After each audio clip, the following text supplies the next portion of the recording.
You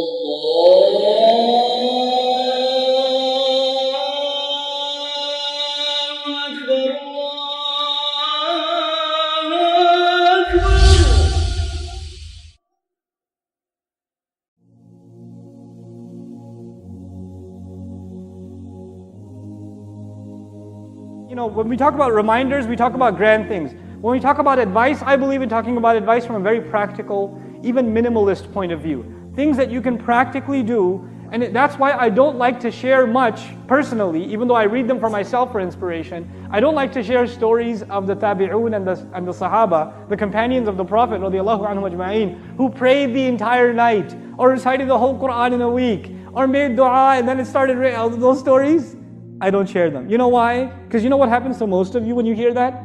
Man, they were so awesome. I'm so bad. Assalamu alaikum. That's the end of the... Man, Sahaba were really cool. I'm so going to hell. That's it. That's it. Let's start little by little. أَوَّلُ الْغَيْثِ قَطَرْ ثُمَّ يَنْهَمِرْ. The Arabs have a saying, it says, it's in many other cultures too. The first of the heavy rain is just a drop, then it pours, right? Let it build little by little. The first thing you got to do is you have to discipline your life, people. I have to do it, you have to do it. You know what it means to discipline your life? Go to sleep early. Pray Isha and go to sleep. Don't go to the hookah joint until 12:30 a.m. Don't go see a movie. Don't go hang out with your friends. Don't watch Islamic lectures until 2 in the morning. Do not. It is not beneficial for you. Pray Isha and go to sleep and wake up early.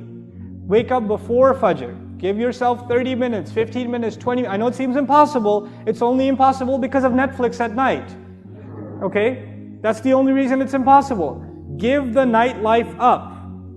Let the night be for sleep. At least you're not accumulating sin every night.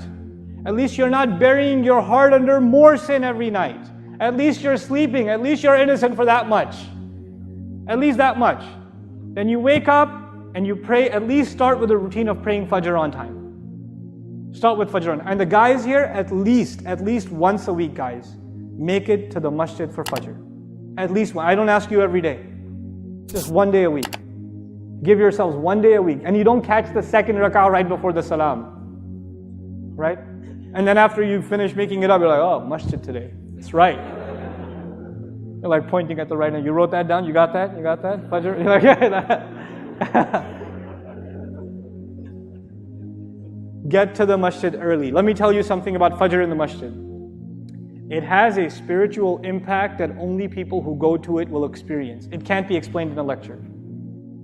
When you go to it, when you go to the prayer, and you sit there in the masjid quietly, and you wait for the prayer to start, and you sit there and you recite Quran, and you ask Allah to forgive you in those morning hours, and then you stand next to other believers and countless armies of angels, and you stand and you pray in front of Allah in that early morning, giving up your sleep, which only happened because you gave up your nightlife.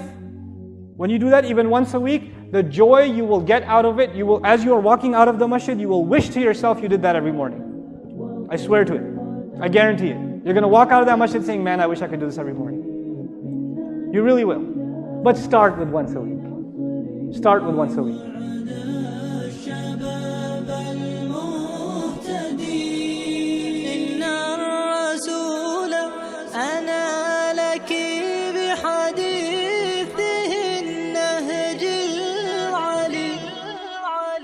وما سمعت بأمة رفعت بفيض الأدمع وما بصرت جماعة مالوا كما الرجل العميق ما بالهم وهبوا الحياة حجارة أوهل تعيش لكنما نحن الهداة المهتدون بإذن خالق مرتعي لكنما نحن الهداة المهتدون بإذن خالق